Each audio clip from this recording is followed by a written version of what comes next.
વડોદરાના Manjalpur sports complex ખાતે ભારતના 80મા સ્વાતંત્ર્ય પર્વની હર્ષોલ્લાસ સાથે ઉજવણી કરવામાં આવી। આ પ્રસંગે રાજ્યના નાયબ મુખ્યમંત્રી હર્ષ સંઘવીના હસ્તે ધ્વજ ફરકાવવામાં આવ્યો હતો અને ધ્વજવંદન કરવામાં આવ્યું। કાર્યક્રમમાં પોલીસ સહિત કુલ 19 પ્લાટૂનની શિસ્તબદ્ધ પરેડ, શાળાના વિદ્યાર્થીઓના દેશભક્તિસભર સાંસ્કૃતિક કાર્યક્રમો અને વિવિધ રજૂઆતો આકર્ષણનું કેન્દ્ર બની હતી। આ પ્રસંગે વડોદરા જિલ્લામાં વિશિષ્ટ કામગીરી કરનાર 56 કર્મચારીઓ, અધિકારીઓ, ખેલાડીઓ અને નાગરિકોને પ્રશસ્તિ પત્ર આપી સન્માનિત કરવામાં આવ્યા હતા।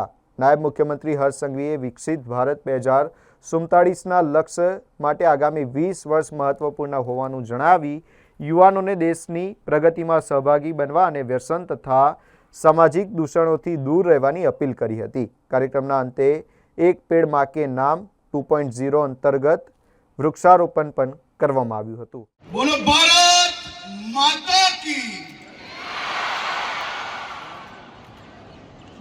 આપણો અવાજ એ કેવલ આ સ્ટેડિયમ સુધી સીમિત ના રહેવો જોઈએ। વડોદરા અને ગુજરાતના ખૂણે ખૂણેથી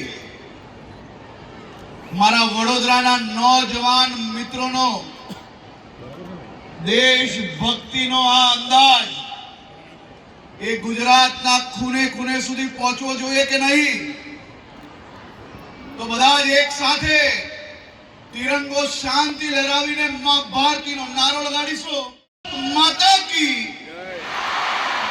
ભારત માતા કી। વડોદરાની આ ઐતિહાસિક અને સંસ્કારી ધરતી પરથી સૌને આઝાદીના મહાપર્વની હાર્દિક શુભકામનાઓ। જે ભારત દેશ સૌથી અનેરો છે, આ આપણો દેશ સૌથી અનોખો છે। તેવા આપણા દેશની આઝાદીના 80મું સ્વાતંત્ર્ય પર્વ આજે આપણે સૌ સાથે મળીને ઉજવી રહ્યા છે। આ વર્ષનો સ્વાતંત્ર્ય દિવસ આપણા સૌ માટે ખૂબ વિશેષ છે। આપણા દેશની આઝાદીને 100 વર્ષ પૂર્ણ થવામાં હવે માત્ર 20 જ વર્ષ બાકી છે। વડાપ્રધાન શ્રી નરેન્દ્રભાઈ મોદીએ 5 વર્ષ પહેલા વિકસિત ભારત 2047નું લક્ષ્ય એ દેશવાસીઓને આપ્યું હતું। આ ભવ્ય લક્ષ્યને પાર પાડવા આપણી પાસે હવે માત્ર 20 જ વર્ષ બાકી છે। ત્યારે આપણે આ આવનારા 20 વર્ષ એ આપણા સૌ માટે અમૃત કાળની સાથે સાથે આપણો કર્તવ્ય કાળ પણ છે। આ મા ભારતીને પરમ વૈભવના શિખરે બિરાજમાન કરવાનું સપનું આપણે સૌએ સાથે મળીને પૂરું કરવાનું છે। આ માટે આપણે સૌએ સાથે મળીને પાછલા 5 વર્ષમાં આપણે સ્વ મૂલ્યાંકનના માધ્યમથી નક્કી કરવું પડશે કે આપણે આ દિશામાં શું હાસિલ કરી શક્યા અને સાથે સાથે આપણે નક્કી કરવાનું છે કે આપણે કયા નવા ટાર્ગેટ હાસિલ કરવાના છે। માટે 80મો સ્વાતંત્ર્ય દિવસ એ માત્ર ઉજવણી નથી, આ પર્વ આગામી 20 વર્ષના આયોજન માટે આપણા સૌ માટે એક મહાન પ્રેરણા છે। ગુજરાત અને ગુજરાતના નાગરિકો એક સાથે મળીને ઐતિહાસિક સ્પીડથી આ દિશામાં આગળ વધી રહ્યા છે। આજે જ્યારે આપણે સંસ્કારી નગરી વડોદરામાં રાષ્ટ્રીય પર્વની ઉજવણી કરી રહ્યા છે, ત્યારે ગુજરાતની આ ભવ્ય વિકાસ યાત્રાની મારે વાત કરવી છે। આપણા ગૌરવવંત ઐતિહાસિક વારસાથી લઈને સ્થાનિક ક્રાંતિની આજે વાત કરવી છે। વિકાસ ક્રાંતિમાં અગ્રેસર ગુજરાત એ અંગ્રેજો સામેની આઝાદીની લડાઈમાં પણ સૌથી અગ્રેસર હતું। આપણી આ માટીએ અનેક સપૂતો અને વીરાંગનાઓને જન્મ આપ્યો છે. તેમને લંડનમાં સશસ્ત્ર ક્રાંતિવીર કચ્છના શ્યામજી કૃષ્ણ વર્માની આજે યાદ આવે છે. તેમણે લંડનમાં ઇન્ડિયા હાઉસની સ્થાપના કરી. સૌરાષ્ટ્રના સરદારસિંહ રાણાએ ક્રાંતિકારીઓની શસ્ત્ર અને આર્થિક મદદ કરી. નવસારીના મેડમ ભીખાઈજી કામાને આપણે ક્યારેય ભૂલી ના શકીએ. તેમને જર્મનીમાં સૌ પ્રથમ વખત ભારતનો રાષ્ટ્રધ્વજ એ દુનિયામાં ફરકાવ્યો. એવા મેડમ ભીખાઈજી કામાને આજે આપ સૌ વતી હું નમન કરું છું. યુવાનોને બલિદાનમાં શહીદ વિનોદ કિનારીવાલાનું નામ આજે પણ અમર છે.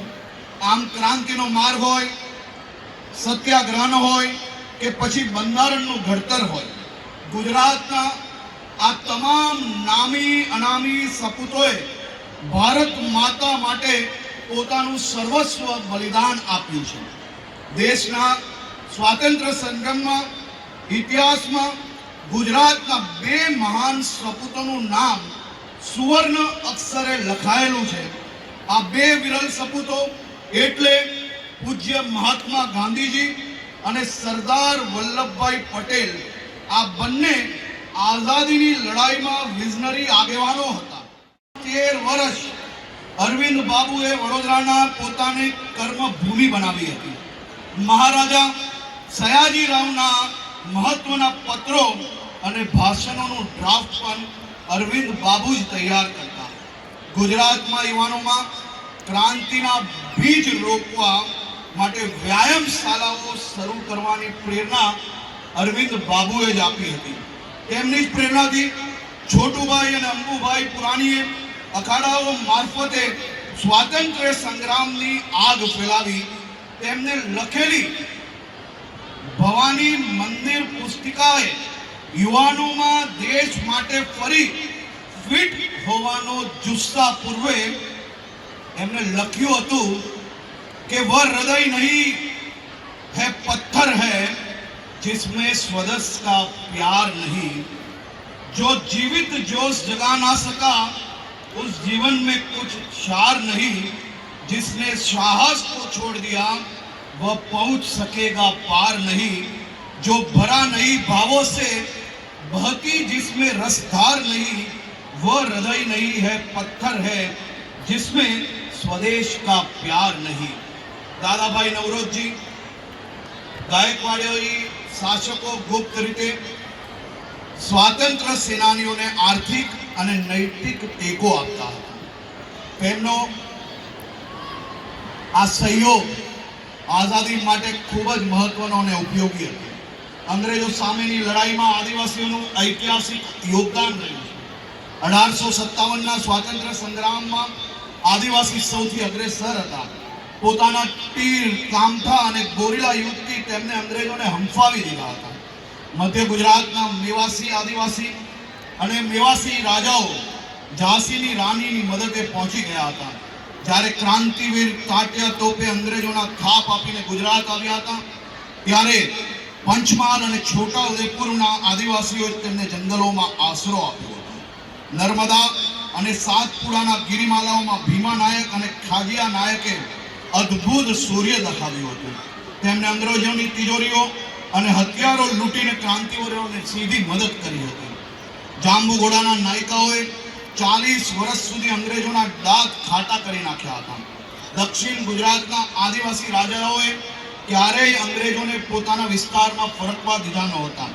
દેશ માટે ગોળીઓ ખાવાની વાત આવે ત્યારે પણ આજ આદિવાસીઓ કદી પીઠ નથી બતાવી. માનગઢ ડુંગર સામે જંગલ સત્યાગ્રહ કર્યો હતો. બારડોલી સત્યાગ્રહ રાની પર જ આદિવાસી સમુદાયે પોતાની જમીનો અને ઢોર ઢાંકર ગુમાવ્યા. છતાં તેઓ સરદાર પટેલના કહેવાથી અંગ્રેજો સામે ક્યારેય ઝૂક્યા ન હતા. ગુજરાત એ છેલ્લા 25 વર્ષથી વિકાસની દિશામાં દેશમાં નંબર 1 રહ્યું છે. શહેરો હોય કે ગામડાઓ હોય, આ બધા જ ક્ષેત્રે વિકાસ પામવામાં આપણે સૌને ટીમ તરીકે એક મોટી સફળતા મળી છે. સમગ્ર અને સમૃદ્ધ ગુજરાતના મૂલ્ય એ ખરેખર ગામડાઓમાં રહ્યા છે. શહેરોની સાથે ગામડાઓનો વિકાસ પણ એટલો જ જરૂરી છે. સરકારે ગામડાઓને નવું જીવન આપ્યું છે. ગામડાઓમાં આરોગ્યલક્ષી સેવાઓ પણ શહેરી કક્ષા જેવી પૂરી પાડી છે. આપણી સરકારે સમરસ ગ્રામ્ય યોજનાથી વિકસિત ગ્રામ્ય સુધીની સફર ખેડી છે. આજે એક નાનકડા ગામડાઓનો ખેડૂત પણ સ્માર્ટફોન મોબાઈલ વાપરે છે તે વિશ્વમાં ખેતી કે વિજ્ઞાન ક્ષેત્રના વિકાસની માહિતી આંગળીના ટેરવે મેળવે છે. આજે દરેક ગામડા સુધી વીજળી અને ઇન્ટરનેટ પહોંચ્યું છે. વડાપ્રધાન શ્રી નરેન્દ્રભાઈ મોદી દિલ્હીથી ખેડૂતોના ખાતામાં સીધા જ દર વર્ષે 6,000 રૂપિયા મોકલે છે. ખેડૂત આ રૂપિયા જમા થયાની સાથે એને ઘડીભરમાં માહિતી મળી જાય છે. આપણા વડોદરા જિલ્લાના દરેક ગામડાઓ સુધી વિકાસલક્ષી લાભ પહોંચ્યા છે.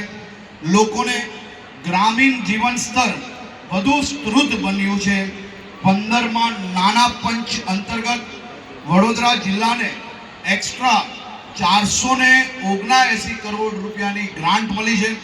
કુદરતી આફતો સમયે લોકો સુરક્ષિત રહે તેની પણ સરકારે ચિંતા કરી છે.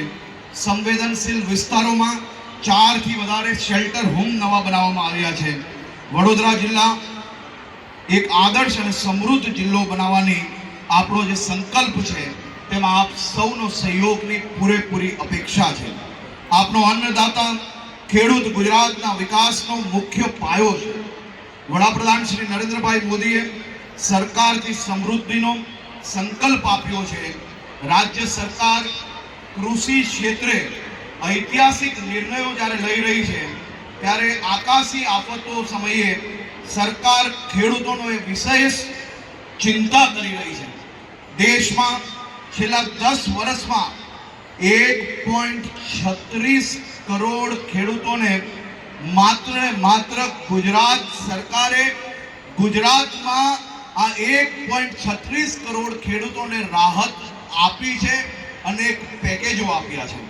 પીએમ કિસાન યોજનામાં રાજ્યના 59.25 લાખથી વધુ ખેડૂતોને સીધો 6,000 રૂપિયાનો લાભ મળે છે. વડોદરા જિલ્લામાં પ્રાકૃતિક ખેતી માટે 181 ક્લસ્ટરોની રચના કરવામાં આવી છે. પ્રાકૃતિક ખેડૂત કુલ મળીને 1810 જેટલા લોકોને આર્થિક મદદ મળી રહી છે. 308 મોડલ ફાર્મ તૈયાર કરાવી લેવામાં આવ્યા છે. ખેત પેદાશોનો સારો ભાવ મળે તે માટે 38 વેચાણ કેન્દ્રો કાર્યરત છે. ખાસ કરીને આ વર્ષે આપણે વંદે માતરમને 150 વર્ષ પૂર્ણ થયા છે. ચોક્કસ દિશા આપી હતી. ગાંધીજીએ આઝાદીની લડાઈમાં સામાન્ય માણસની લડાઈ બનાવી. સરદાર વલ્લભભાઈ પટેલ પાસે આઝાદીનું વ્યવહારિક અને સંગઠનાત્મક વિઝન હતું. મારે આજે અહીંયા બેઠેલા યુવાનોને એક વાત કહેવી. તમે સૌ લોકો ટેકનો સેવી છો. મારી આપને વિનંતી છે કે આ 80માં આઝાદીના પર્વ નિમિત્તે તમે આજે એક નાનું એવું ગૂગલમાં એક સર્ચ કરજો કે ઇટલીના 9 પ્રાંતોને સાથે લાવવા માટે કેટલા વર્ષ લાગ્યા. એવું જણાવે છે કે ઇટલીના 9 પ્રાંતોને સાથે લાવવા માટે 23 વર્ષ લાગ્યા હતા. એ જ રીતે જર્મનીના 40 પ્રાંતોને સાથે લાવવા માટે 9 વર્ષ લાગ્યા હતા. પણ ભારત દેશના 562 જેટલા રજવાડાઓને ભેગા કરીને એક ભારત કરવા માટે સરદાર સાહેબે માત્ર ને માત્ર 18 મહિનાની અંદર આપણું ભારત એક કર્યું. જો આ એક ના થયું હોત ને તો આજે કાશ્મીર જવા માટે અહીંયા બેઠેલા સૌ યુવાનોએ પાસપોર્ટ પર વિઝા લગાડવો પડશે. રામ મંદિરના દર્શન કરવા જવા માટે તમારે લોકોએ વિઝા લેવા પડશે. સરદાર સાહેબે આ દેશને એક રાખવા માટે જે અદ્ભુત કાર્ય કર્યું છે તે આવનારી પેઢી દર પેઢી સુધી તમામ લોકો એમના હંમેશા આભારી રહેશે. ભારતની આઝાદીની સંગ્રામમાં વડોદરા નગરીના પ્રદાનને યાદ આજે કરવું જ પડે. આપણું ગાયકવાડી શાસન, સુશાસન અને રાષ્ટ્ર નિર્માણની એક ખૂબ મોટી પાઠશાળા હતી. ગાયકવાડી શાસન પાસે પ્રતિભા ઓળખવાની અદ્ભુત દ્રષ્ટિ હતી. બંધારણના ઘડવૈયા ડોક્ટર બાબા સાહેબ આંબેડકરની પ્રતિભા મહારાજાઓએ ઓળખી. મહારાજાઓએ તેમને ઉચ્ચ શિક્ષણ માટે આર્થિક સહાય આપી. આ શિષ્યવૃત્તિનો સીધો લાભ આઝાદ ભારતને મળ્યો હતો. વડોદરાની ધરતીએ દેશને અનેક સામાજિક ક્રાંતિ સૂર્ય પણ આપ્યો. આ ધરતી પરથી સામાજિક સમાનતાના આંદોલનનું રણસિંગું ફૂંકાયું. ભારતના સંવિધાનના નિર્માણ અને સમાનતાના હકોને મૂલ્યા એ વડોદરાના આ સંકલ્પ ભૂમિમાં રહેલા છે. રાજ્ય સરકાર દ્વારા વડોદરાની આ સંકલ્પ ભૂમિને વધુ અત્યાધુનિક બનાવી અને દેશ અને વિદેશથી આવતા વડોદરામાં સૌ લોકોને બાબા સાહેબ આંબેડકરજીનું દેશના કરોડો કરોડો લોકો માટે, પ્રત્યેક ભારતવાસી માટે એમના દ્વારા જે કાર્ય કરવામાં આવ્યું છે તે સામાન્ય નાગરિક સમજી શકે તે પ્રકારે આ સંકલ્પ ભૂમિને બનાવવાનો નિર્ણય લેવામાં આવ્યો છે, જે આવનારા 2 મહિનાની અંદર એનું કામ સંપૂર્ણ પૂર્ણ કરવામાં આવશે અને વડોદરા ખાતે બાબા સાહેબ આંબેડકરના જીવન પર એક અદ્ભુત મ્યુઝિયમ બી તૈયાર થઈ ચૂક્યું છે, જે બી આવનારા દિવસોમાં એનો પણ લોકાર્પણ કરવામાં આવશે. પ્રખર રાષ્ટ્રવાદી અને યુગ પુરુષ મહર્ષિ અરવિંદ ઘોષને યાદ કર્યા વિના આઝાદીનો આ ઉત્સવ એ અધૂરો છે. રાષ્ટ્રગીત વંદે માતરમની રચનાને 150 વર્ષ આખું દેશ ઉજવી રહ્યું છે. બંકિમચંદ્ર ચેટર્જીએ રચેલી આ મહામંત્રએ આઝાદીની લડાઈમાં નવા પ્રાણ પૂર્યા હતા. વડાપ્રધાન શ્રી નરેન્દ્રભાઈ મોદીએ આ ગીતને મોટું ગૌરવનું લક્ષ્ય બનાવ્યું છે.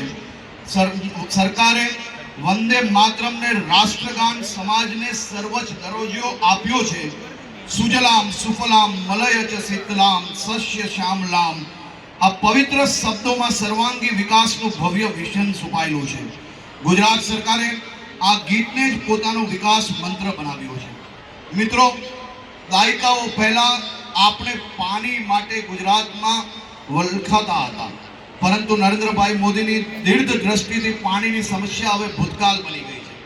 વડોદરાની અંદર ખાસ કરીને જલ સંચય અને પૂર નિયંત્રણની ખૂબ વિશેષ કામગીરીઓ કરવામાં આવી છે. પૂર નિયંત્રણ અને જલ સંચય માટે વ્યાપક કામગીરી હાથ ધરાઈ છે. સાવલીના પોઈચા કનોડા ખાતે મહી નદી પર નવીન વિયરનું કામ પ્રગતિમાં છે. વિશ્વામિત્ર નદીમાં 29.27 લાખ ઘન મીટર ડિશિલ્ટિંગનું કામ પૂર્ણ કરવામાં આવ્યું છે. પૂર રાહત માટે વિશ્વામિત્રી નદી પર 13 અને સૂર્યા નદી પર 5 ચેકડેમો બનાવવામાં આવ્યા છે. રાજ્યનું ગ્રીન કવર વધારવા માટે આખા ગુજરાતમાં ગુજરાતના નાગરિકો સાથે મળીને આપણે ખૂબ જ સફળતાપૂર્વક પ્લાન્ટેશનનું કામગીરી ચાલી રહી છે. વડાપ્રધાન શ્રી નરેન્દ્રભાઈ મોદીએ આપણને વંચિતોનો વરીયતા અને મંત્ર આપ્યો છે. આપણી સરકાર આદિજાતિ વિસ્તારનો સર્વાંગી વિકાસ માટે કટિબદ્ધ છે. આદિવાસી વિસ્તારોમાં માળખાકીય સુવિધાઓમાં મજબૂત કરાઈ રહી છે. પ્રધાનમંત્રી ગ્રામ સડક યોજના અંતર્ગત પ્રથમવાર 1614 પારાઓને જોડવામાં આવ્યા છે.